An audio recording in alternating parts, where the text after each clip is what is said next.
As mensalidades das escolas particulares vão aumentar a partir do próximo ano em torno de 10%.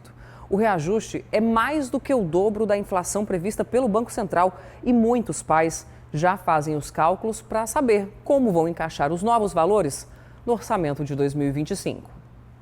Aline é microempreendedora e tem uma filha de 10 anos. Por mês, ela tira do orçamento familiar R$ 640 para manter a criança em uma escola particular perto de casa. Não é só a mensalidade, são os gastos que a gente tem com lanches, com festinhas, né, no decorrer do ano, então é realmente muito complicado.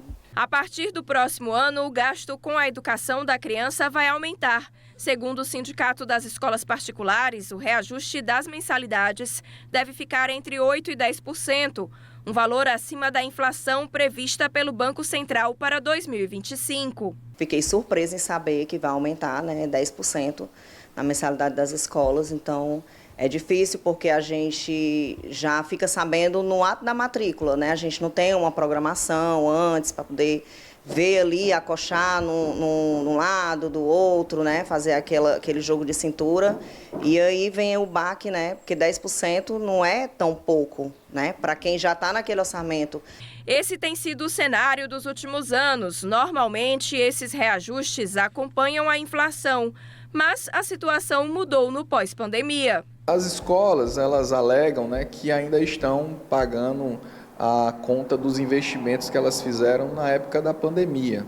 Então, é de fato, na época da pandemia, para que as escolas continuassem ofertando os serviços educacionais, a maioria delas teve que investir bastante em tecnologia, várias escolas tiveram que renegociar pagamento de mensalidade, porque muitas famílias ficaram sem renda, e aí para não perder nem a escola, nem o aluno, para não perder o ano, houve realmente renegociações, e essas despesas, esses custos extraordinários da época da pandemia, segundo os sindicatos das escolas, estão sendo compensados aí nesses aumentos que estão sempre acima da inflação. Desde então, a partir da pandemia, a gente tem todo ano aumentos seguidos na casa dos 10% ou mais nas mensalidades escolares. E não tem jeito. Se o orçamento apertar, a saída para não fazer outros cortes dentro de casa é conversar com a escola.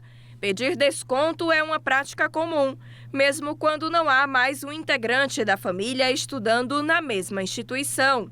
O importante é não se endividar, se realmente é uma nova realidade para aquele ano, para o ano de 2025, é importante que a família sente, reveja o seu orçamento e planeje o ano para que termine o ano sem dívida. Isso é o mais importante.